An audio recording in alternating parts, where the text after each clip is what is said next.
Assalamualaikum warahmatullahi wabarakatuh guys. Selamat datang di Biologi Ciamika, sebuah channel yang membahas tentang kajian biologi dan lingkungan. Semoga memberikan manfaat dan jangan lupa untuk subscribe, like, and comment ya guys. Selamat menyaksikan.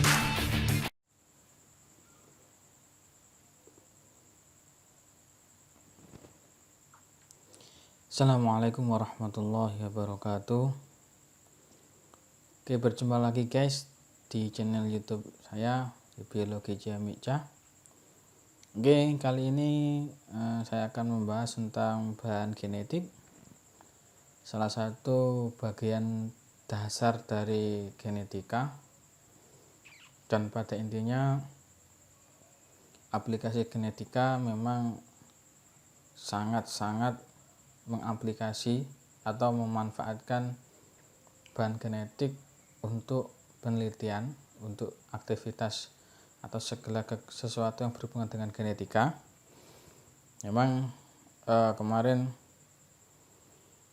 yang sudah dipelajari tentang dasar-dasar pewarisan sifat dari hukum Mendel, dan itu bukan hanya sebenarnya percobaan awal ya, yang mengenai tentang ilmu pewarisan sifat, dan hanya yang dilakukan Mendel hanya menyilangkan ya, dalam artian sifat yang tampak yang bisa dilihat oleh mata telanjang ya, tetapi Mendel tidak sampai ke dalam apa sih yang sebenarnya membuat itu bisa seperti itu ya. Ternyata yang bisa membuat itu adalah bahan genetik yang setelah ini akan dipelajari. Oke guys, langsung saja. Bahan genetik.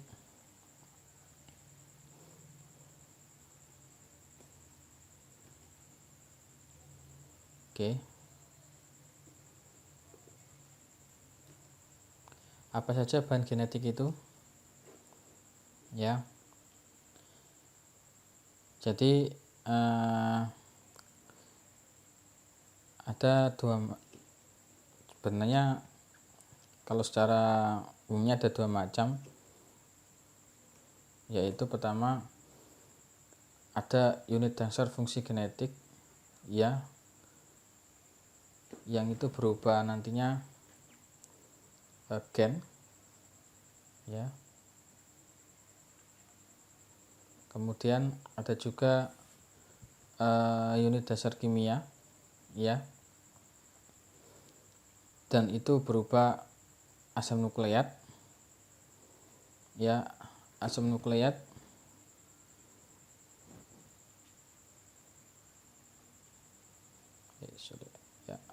asam nukleat ini ya merupakan polimer ya.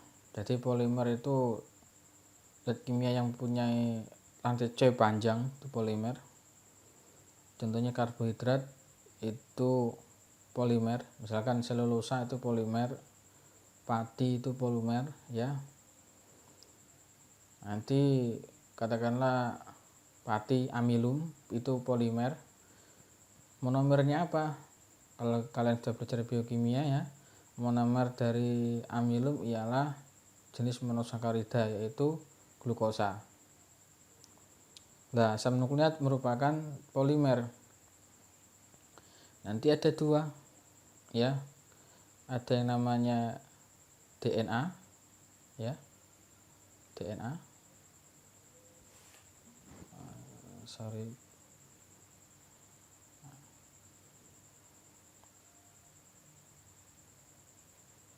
DNA ya, ada yang namanya RNA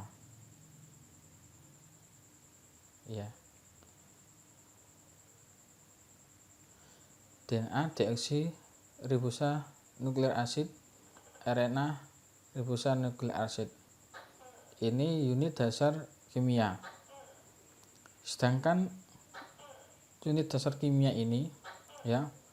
Kembali lagi, karena struktur makhluk hidup, organisme hidup itu pertama terdiri dari zat-zat kimia, ya, membentuk unsur senyawa sampai membentuk molekul, dari monomer bentuk polimer seperti itu. Nanti dari sini akan menghasilkan unit dasar fungsi genetik yang nanti akan disebut dengan gen. Jadi bisa dibagi dua secara umum.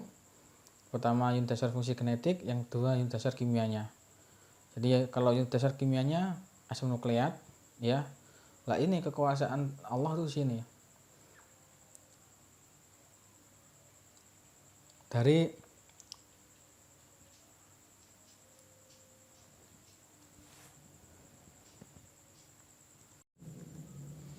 Jadi kekuasaan Allah di situ, ya. Dari dasar kimia, ya, dari bahan kimia ini, ya, itu ternyata bisa menghasilkan suatu bentukan yang bisa nata, ya, gen, menjadi dasar sifat beda. Nah, apa sih gen, ya? Jadi asam nukleat itu, ya, tadi kita bahas yang dasar kimia. Asam nukleat itu ada DNA tadi, ya, dan RNA. Katakanlah DNA. Nah, DNA itu deoksiribosonukleik asid, ya. Kemudian dia kenapa bisa seperti katakanlah gini, sebelum dalam bentuk apa sih DNA, nah gitu, ya. Jadi DNA itu saya katakan tadi polimer, ya. Jadi yang rantai karbon C yang panjang sekali. Sebelum kita bahas satu persatu, ya. Jadi asam nukleat DNA itu nanti akan dimanfaatkan, ya. Jadi ini ada DNA, ya, asam nukleat salah satunya DNA atau RNA, ya. DNA itu panjang sekali, ya. Kemudian ini DNA ini kayak seperti benang halus, ya. Benang halus itu nanti akan diikat oleh protein histone, ya. Ini protein histone membentuk suatu yang namanya kromatin, ya. Kromatin ini akan dipadatkan lagi. Ini saya secara garis besar saja, karena struktur ini nanti kita bahas pada materi-materi berikutnya, ya. Jangan khawatir, ya. Kromatin ini akan dimanfaatkan lagi dalam membentuk kromosom, ya. Nah, untuk kromosom. Ini kromosom, ya. Kromosom. Nah, kromosom itu ada di mana? Nah, kromosom ini ada di inti sel. Nah, pada inti sel, jika dia organismenya eukariotik, seperti sel hewan maupun sel tumbuhan, ya. Lah kenapa kok seperti ini, Pak? Ya, jadi letak DNA, ya, itu ada di inti sel. Lah kromosom itu apa? Ya, kromosom itu salah satunya adalah DNA dan juga beberapa gabungan protein, ya, protein histone dan protein yang lainnya, ya, dipadatkan menjadi kromosom. Ya, lebih jelasnya nanti. Ya, kenapa kok seperti ini? Ya, karena, ya, satu inti sel, ya, inti sel ini, ya, kan sel hewan atau sel manusia dah, satu inti sel ini, ya, sel manusia. Nah, dalam sini, ya, jika kalau di dalam inti sel tidak mungkin satu kromosom manusia, ada 22 pasang kromosom, ya, autosom, dan satu pasang kromosom itu kalau di sel kelamin. Kalau sel autosom ada 22 pasang kromosom. Kedua 22 pasang kromosom, kedua dari 44 kromosom. Satu kromosom, ya, ditarik panjangnya itu panjang sekali. Kalau ada yang mengatakan bahwa dalam inti sel itu DNA itu hanya 1 sendok teh, bukan satu sendok makan. Itu DNA dalam inti sel, satu inti sel. Akan tetapi jangan salah, jika ditarik ya kromosom ini diudali gitu ya, kayak benang gitu, ditarik dari benang-benang DNA ya, dari kromatin menjadi DNA yang lebih halus lagi. DNA ini bisa panjangnya mencapai 25 km. Bayangkan, itu satu sendok makan tentu ada dalam satu inti sel. Di dalam inti sel. Kenapa? Karena itu menyimpan informasi genetik. Ya, 25 km panjangnya. Jadi menyimpan apa? Informasi genetik, ya. Kalau di dalam satu inti sel, ya, misalkan ini sel hewan, ya. Inti sel, sini ada mitokondria, ya. Jadi letak DNA ada di inti sel, letak RNA nanti ada di sitoplasma, ya.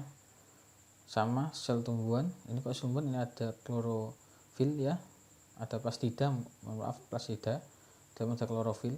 Ini sel tumbuhan ada DNA. Ini jika eukariotik, ya. Ini sama eukariotik, ya, eukariotik.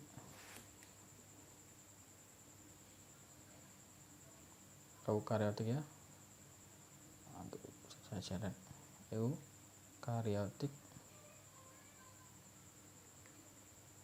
kariotik, ya.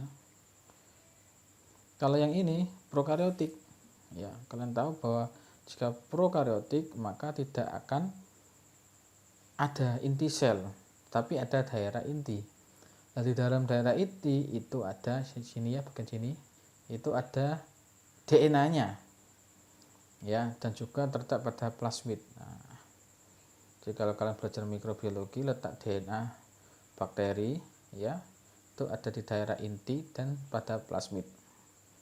Itu daerah mengandung DNA. Nah, tapi tidak ada intinya karena tidak mempunyai membran inti. Bukan tidak punya membran inti, intinya tidak kelihatan, hanya daerah inti karena tidak mempunyai membran inti gitu, ya. Ini prokariotik. Ya, bedanya seperti itu. Nah, tadi dalam satu sel, inti sel itu bisa 25 km panjangnya. Nah, gen itu apa? Gen sendiri merupakan ciri-ciri yang diwariskan oleh unsur-unsur keturunan yang ditransmisikan dari suatu organisme kepada keturunannya. Karena letak gen itu ada di dalam gen ini pengertian awal, ya. Jadi gen ini tentunya letaknya di mana? Ya di dalam inti sel, ya, inti sel. Jadi nanti kalau terjadi misalkan pembelahan sel, misalkan sel yang bisa membelah biner, itu akan melakukan pembagian inti sama dengan proses replikasi. Nanti dijelaskan. Nah, di situ akan diwariskan kepada keturunannya, ya. Lah, lebih jelas lagi pengertian yang nomor 2. Ya, yang nomor 2, gen ialah segmen dari DNA yang mana segmen tersebut digunakan untuk mengkode pembentukan atau sintesis protein. Nah, ya, sintesis protein. Ya. Jadi gen ialah segmen dari DNA. Jadi DNA yang begitu panjangnya, tidak semua bagian-bagiannya merupakan gen. Dalam artian gini, tidak semua untaian DNA itu dapat dibentuk atau disintesis menjadi suatu protein. Nah, itu, ya. Jadi ada bagian-bagian DNA yang memang bukan untuk yang lain, misalkan untuk melekatkan enzim DNA polimerase atau RNA polimerase, enzim ligase gitu, ya. Ada yang daerah namanya daerah promotor, ya. Gitu, ya. Itu, ya. Dan unsur-unsur keturunan dan beberapa aturan dasar yang mengatur transmisi sifat dari generasi, ya. Jadi unsur-unsur keturunan itu yang mengatur transmisi sifat dari generasi ke generasi, ya. Yang dilakukan Mendel itu hanya persilangan, ya. Pada intinya Mendel itu menyatukan sel gamet antara sel gamet jantan dan sel gamet betina. Lah di dalam sel gamet itu ada inti sel, di mana inti sel itu ada DNA, di mana di dalam DNA ada gen. Gen ialah segmen dari DNA yang mana segmen tersebut digunakan untuk mengkode pembentukan atau sintesis protein. Nah, gen sendiri merupakan ciri-ciri yang diwariskan oleh unsur keturunan yang ditransmisikan dari suatu organisme kepada keturunannya. Lalu lewat tadi ada pertemuan atau ya pertemuan sel gamet. Jadi katakan Mendel menyilangkan antara gamet jantan dan gamet betina, kemudian terjadilah fertilisasi, ya itu nanti akan penggabungan inti. Sebenarnya bukan penggabungan inti, yang ada dalam inti sel tersebut, ya apa yang ada di inti sel tersebut, ya gen. Maka anakan akan memiliki sifat-sifat yang ada pada baik parental yang jantan maupun parental betina. Lah kenapa kok tidak bisa memiliki dari seluruh jumlah yang diwariskan, karena tadi kan Pak itu kan penggabungan. Kenapa enggak semuanya memiliki Pak kesamaan antara orang parental jantan dan betinanya? Enggak, karena tergantung diekspresikan. Yang diekspresikan itu yang apa dulu? Itu ya. Contohnya tanaman kata ensis, ya, yang disilangkan antara tanaman tinggi dan tanaman rendah, ya, yang pendek, batang tinggi dan batang pendek disilangkan. Oh, ini ada pergabungan sel gamet nih, ya. Ternyata ada yang diekspresikan menjadi protein itu yang tinggi, yang istilahnya dikenal dengan dominan. Tapi yang kemarin Pak, yang diekspresikan yang resesif bisa jadi, tergantung masalah yang mana itu diekspresikan. Misalkan kita melakukan reproduksi, menikah dulu, ya, kemudian baru melakukan reproduksi seksual, kita menyalurkan, ya, yang laki-laki memberikan sel gametnya kepada si wanita, kemudian jadi fertilisasi, nanti sel sperma masuk ke dalam ovum, ya, terus kemudian hanya meletakkan material genetiknya, kepalanya sperma melakukan intinya masuk ke dalam inti ovum, terjadi penyatuan gen-gen tadi, gamet tadi, ya, maka nanti, ya, akan terjadi yang diekspresikan belum tentu semuanya gitu, ya. Bisa jadi yang dominan diekspresikan, bisa jadi yang resesif juga yang diekspresikan jadi satu protein, ya. Bapaknya mancung, ibunya pesek, bisa jadi anaknya pesek ikut ibunya, terus balikannya, tergantung. Lah ini kalau ditanya Pak, apa yang menjadi dasar itu? Ya, kalau di pelajaran genetika ada yang menjadi, oh ini gen dominan, pasti diekspresikan. Oh ini resesif belum, ya. Kalau dominan mesti itu yang diekspresikan daripada yang resesif. Tapi kadang-kadang resesif juga terekspresikan. Semuanya memang itu masih menjadi rahasia Allah, ya. Kalau ditanya faktornya tertentu, ya Allah alam, ya. Kita juga, para peneliti juga belum bisa menjelaskan detail, ya, karena faktor ini bisa ini, kecuali kita merekayasa gen, ini gen yang baik-baik, ya udah ini aja yang dimasukkan dalam inti sel. Misalnya bukan bayi tabung, kemudian dicari gen-gen yang bagus tok, yang unggul, kemudian dimasukkan dalam inti, biar itu aja yang diekspresikan, bisa.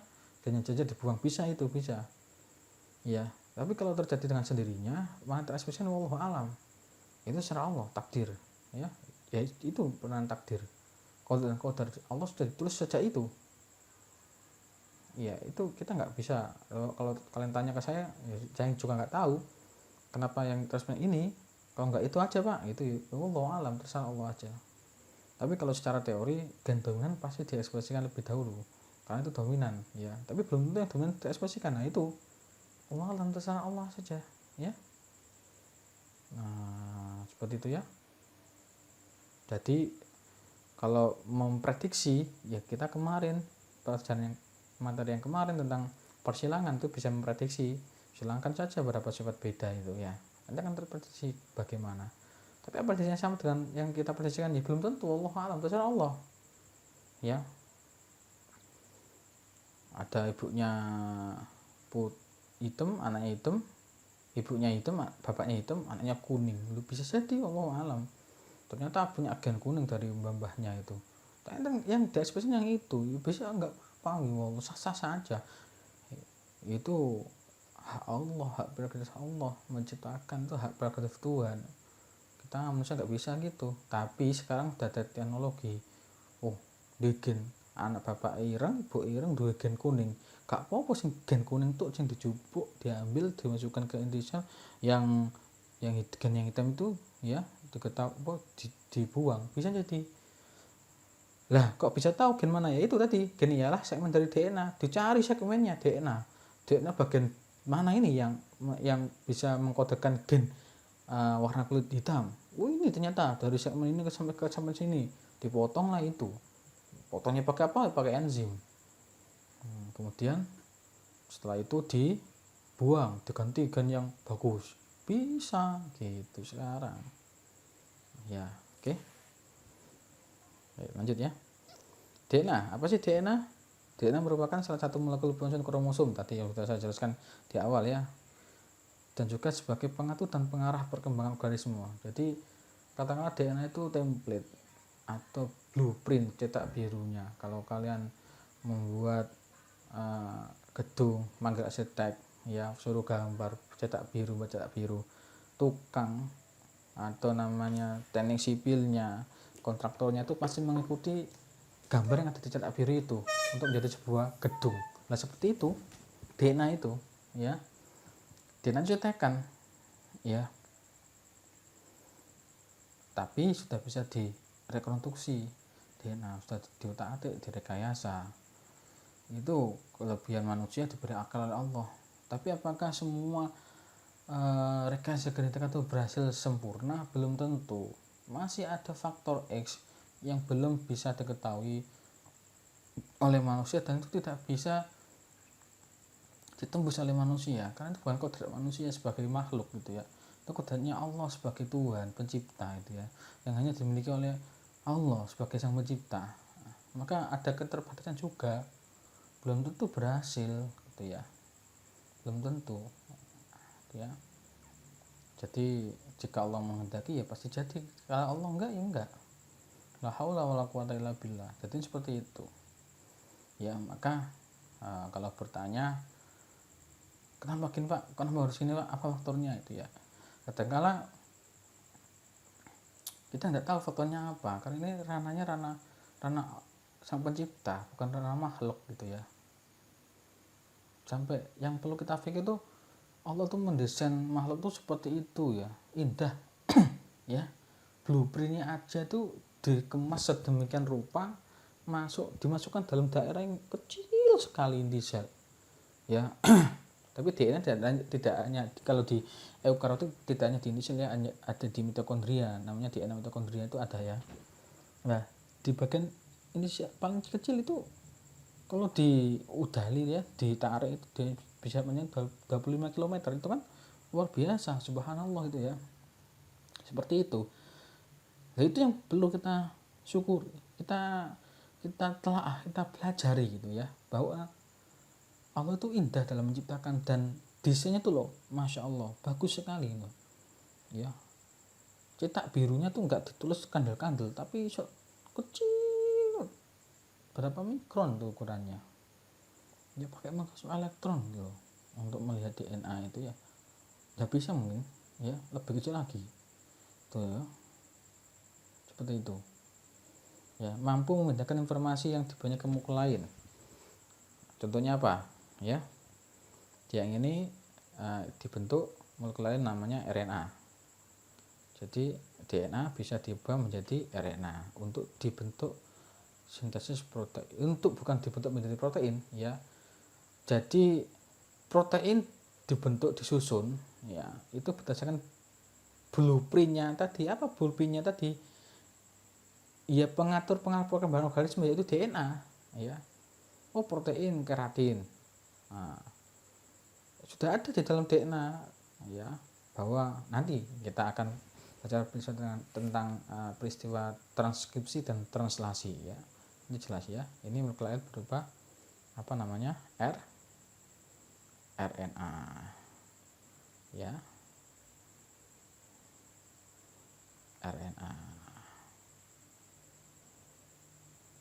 Oke.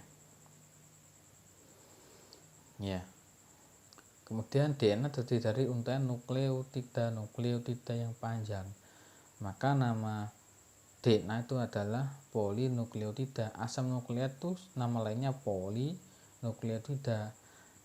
Kalau amilum namanya polisakarida, selulosa namanya polisakarida. Nah, ya. Kalau asam nukleat namanya polinukleotida. Satu nukleotida tersusun atas satu nukleosida dan molekul fosfat. Satu nukleosida itu tersusun atas basa nitrogen dan gula pentosa. Ya, ditambah fosfat menjadi nukleotida. Nah, itu harus beda ya. Ya, jadi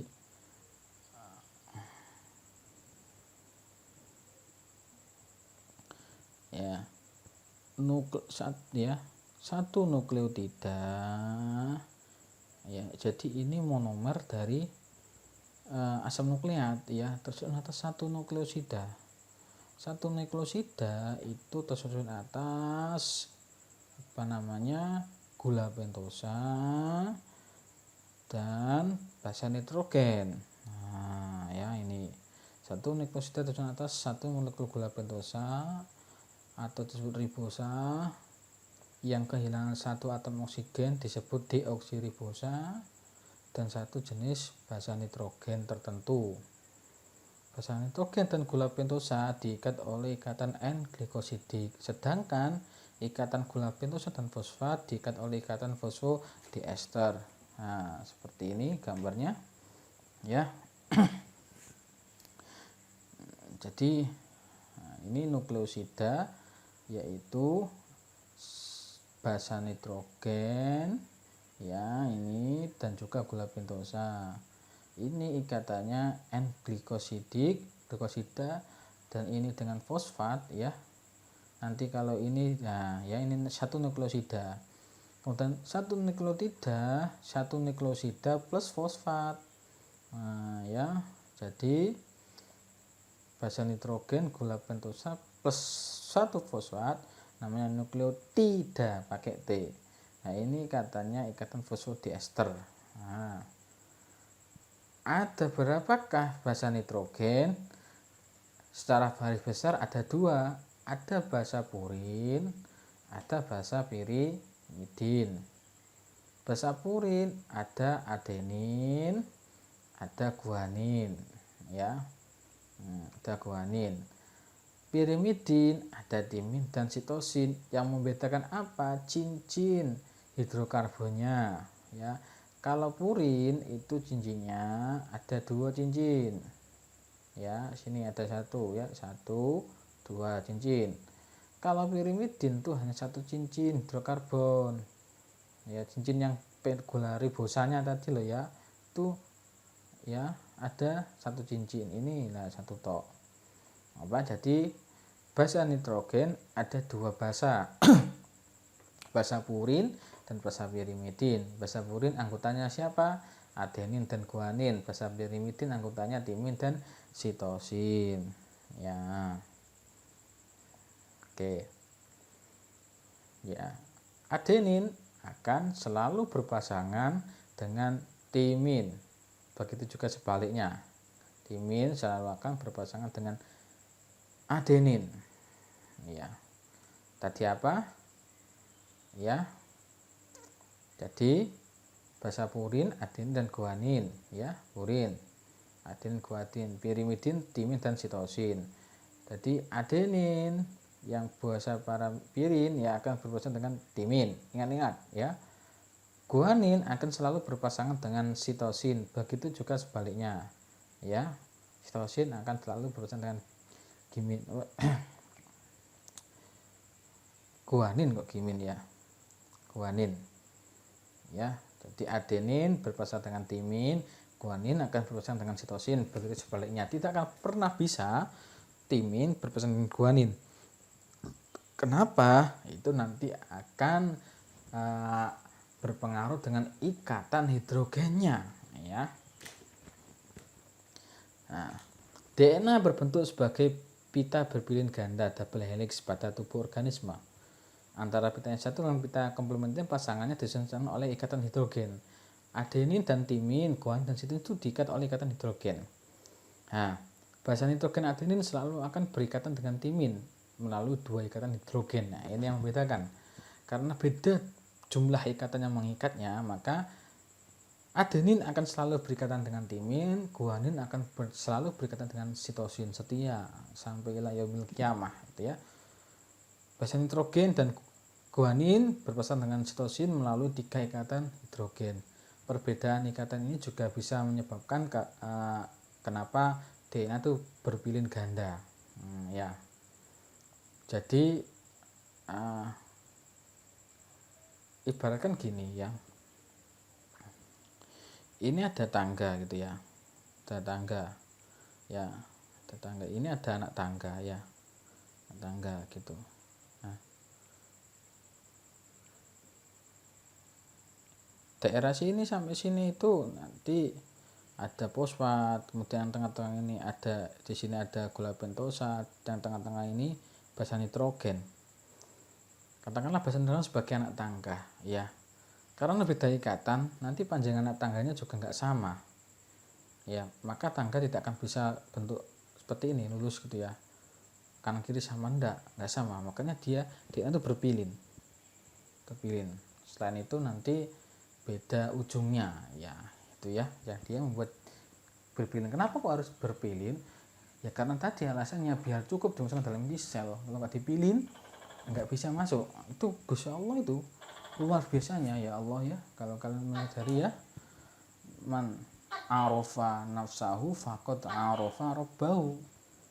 Kita belajar hal yang kecil-kecil ini tak tahu. Masya Allah, ternyata Allah itu kalau menyimpan suatu rapi banget dan terorganisasi secara luar biasa ya, sampai berpikir seperti itu. Dia dipilin, ikatan kimianya berbeda, yang adenin sama timin 2 ikatan hidrogen ya, guanin sama sitosin 3 ikatan hidrogen.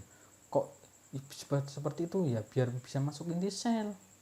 Nah, dipilih terus ya, nanti DNA membentuk kromatin membentuk kromosom itu ada di dalam inti sel loh. Subhanallah, tergantung dari jenis spesiesnya. Kalau manusia ada 2 pasang kromosom autosom dan 1 pasang kromosom kelamin gonosom ya. Oke, lanjut ya. DNA rantai berpilin ganda merupakan molekul yang memiliki ujung ya, jadi DNA punya ujungnya ya. Antara pita yang satu dengan pita yang komplementernya saling berlawanan atau namanya antiparalel. DNA memiliki polaritas yang berbeda. Salah satu pita DNA merupakan glukosa fosfat dengan karbon 5 ya. Jadi gini gambarnya ya. Misalkan ini rantainya 1 ya, ini ada karbon 5 aksen ya. Di sini pasti ujungnya 3 aksen ya. Karena ini ada 2 untai rantai ya, double helix. Kalau ini 3 berarti ini 5 aksen ya. Sorry, ini 5 ya. Kalau ini 5, ini 3 aksen. Nah ya, dengan karbon 5 aksen deoksiribosa pada ujung nukleotidannya, sedangkan pita yang lain merupakan glukosa dengan karbon 3 aksen deoksiribosa. Gambarnya seperti ini ya. Ini ya. Nah, ini 5 aksen, nanti di ujung akhirnya pasti 3 aksen. Kok 5 aksen 3 aksen? Keterangannya gampang ya.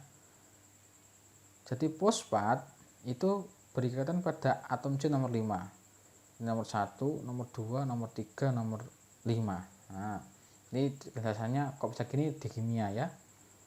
Nah, maka ini namanya 5 aksen ya. Kemudian di ujung terakhirnya ya, OH ini ya, kenapa ini letak akhir N dari akhir dari rantai ya. OH kok 3? Karena gugus OH ini berikatan pada atom C nomor 3. Nah, di sini nanti pada atom C nomor 3 juga nanti ada kehilangan 1 molekul atom oksigen. Jadi namanya dioksi. Kalau bukan tidak kehilangan satu atom oksigen namanya ribosa. Jadi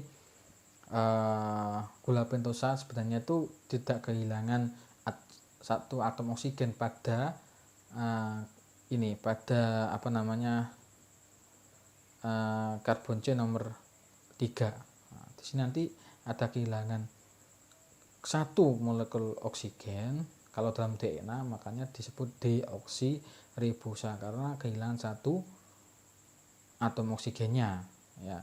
Dan ini gugus OH ini itu terletak pada atom C nomor 3. Antiparalel ya. Jadi berkebalikan, kalau ini 5 aksen, maka ujungnya sebelahnya sini lagi 3 aksen. Kebalik, maka ikatannya juga kebalik ya. Timin dengan adenin 2 ikatan hidrogen, guanin sama sitosin 3 ikatan hidrogen. Kebalik, maka karena antiparalel seperti ini ya, kalau ini 3 aksen berarti ujungnya 5 aksen, paling sini 5 aksen. Nah, maka bentuk DNA itu double helix itu ya. Oke ya.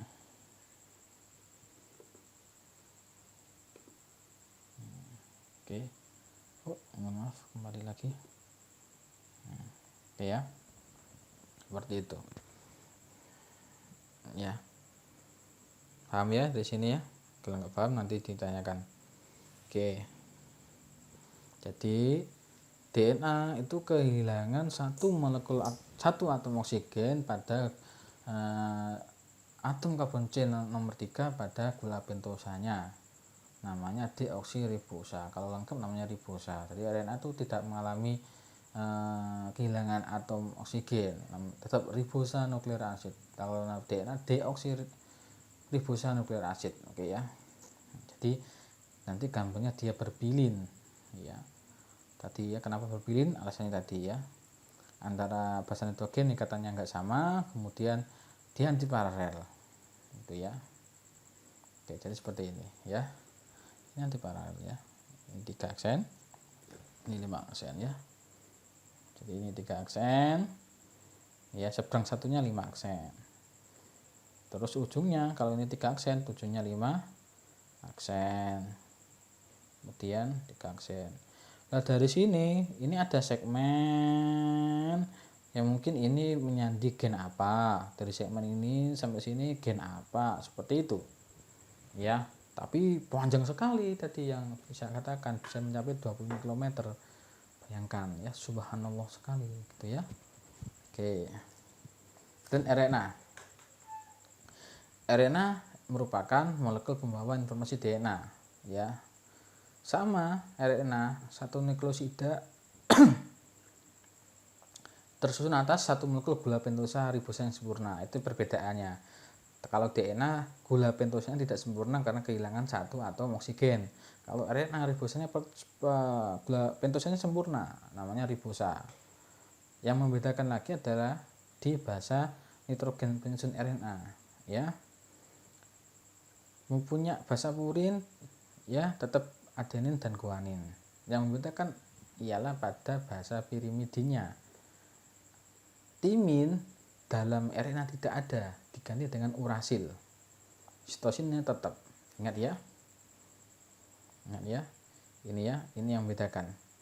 Kalau di DNA ada basa pirimidin timin, tapi kalau di RNA tidak ada. Nah, diganti dengan urasil. Perbedaan yang ketiga ialah ukuran RNA lebih pendek dari DNA. Ya, kenapa? Karena RNA merupakan pembawa informasi DNA. Tidak semuanya DNA nanti akan diubah menjadi RNA ya, tetapi hanya sebagian yang mau diekspresikan menjadi bentukan protein yang nanti akan bukan menjadi bentukan protein, diekspresikan untuk membentuk suatu protein ya, itu akan diubah menjadi RNA. Bisa molekul tadi ya, bisa diubah menjadi molekul pembawa yang lain, DNA tadi ya. Kemudian yang membedakan yang keempat, RNA terdapat sebagai pita tunggal. Kalau tadi DNA double helix, kalau RNA pita tunggal. Dalam sel letaknya di mana? Ada di dalam. Lihat dulu. Kalau ada yang RNA yang dibentuk dalam inti sel yang nanti akhirnya keluar ke dalam sitoplasma dari inti sel ke sitoplasma, ada yang di ribosom, ya gitu ya. Oke. Nah ini RNA pada sel eukariotik disintesis dalam inti sel, tetapi menjalankan tugasnya di sitoplasma. Nah, oke ya. Ada 3 jenis RNA. Pertama ada RNA ribosomal atau RNA R. Ya dalam ribosom ada subunit besar sama subunit kecil ya. Jadi yang RNA itu ada di subunit besarnya. Ya lebih dari 50% dari total jumlah RNA. Ya berikatan dengan molekul protein membentuk subunit ribosom. Kemudian yang kedua ada RNA duta atau RNA D atau disebut dengan RNA M atau mRNA, sama. mRNA, RNA M, RNA D itu sama. Messenger RNA, mRNA membawa pesan DNA dalam bentuk kode genetik. Ya. Kode genetik itu terdiri dari 3 pasang basa nitrogen. Ya. Contohnya, nah, ya. Ini kita bahas dalam DNA ya. Misalkan DNA ada 2 untai rantai ya. Ini misalkan 5 aksen. Ya.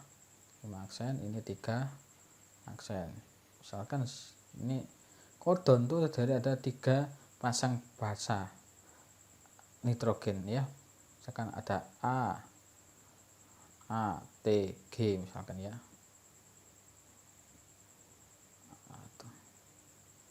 Ada iki C, G.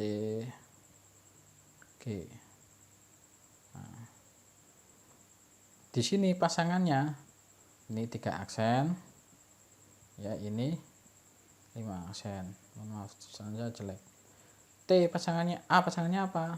T. Ini T ini pasangannya apa? A. T, A. G ini pasangannya apa? C. Nah ini C pasangannya apa? G.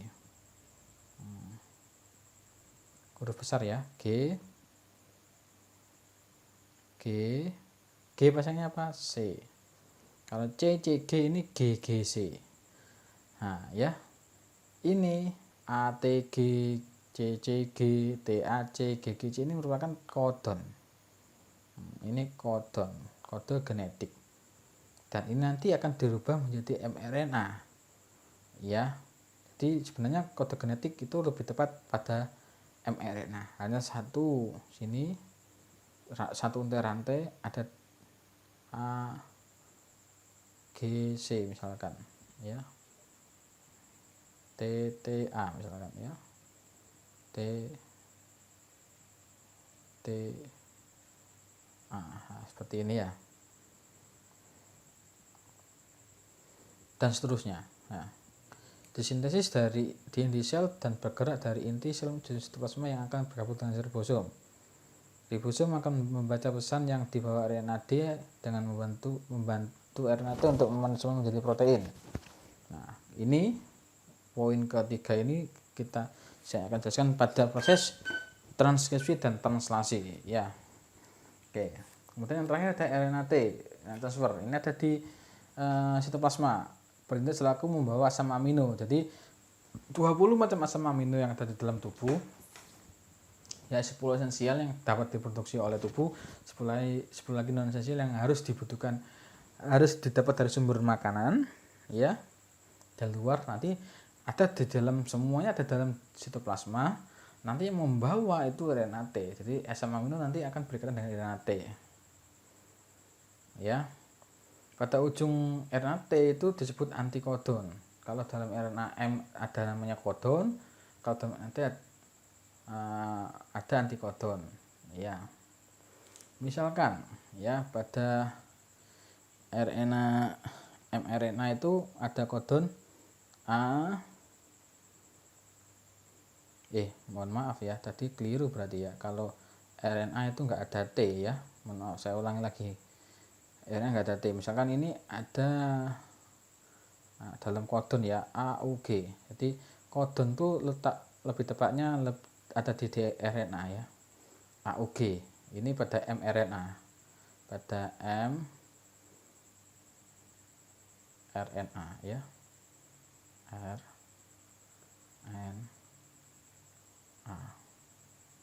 ya.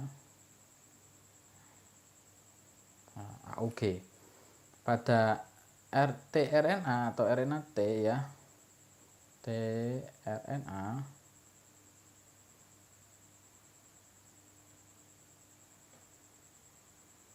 ya, itu lawannya. Kalau A tadi pasangannya gantinya T, T enggak ada diganti dengan U. Nah, ini ada U pasangannya berarti A, G pasangannya adalah C.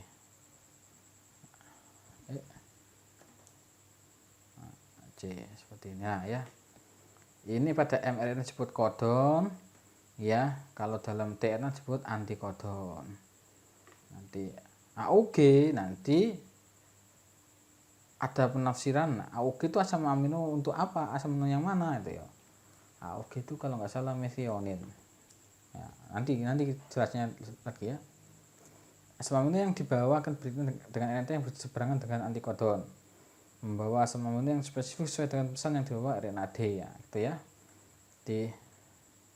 Ini kalau ini keliru ya.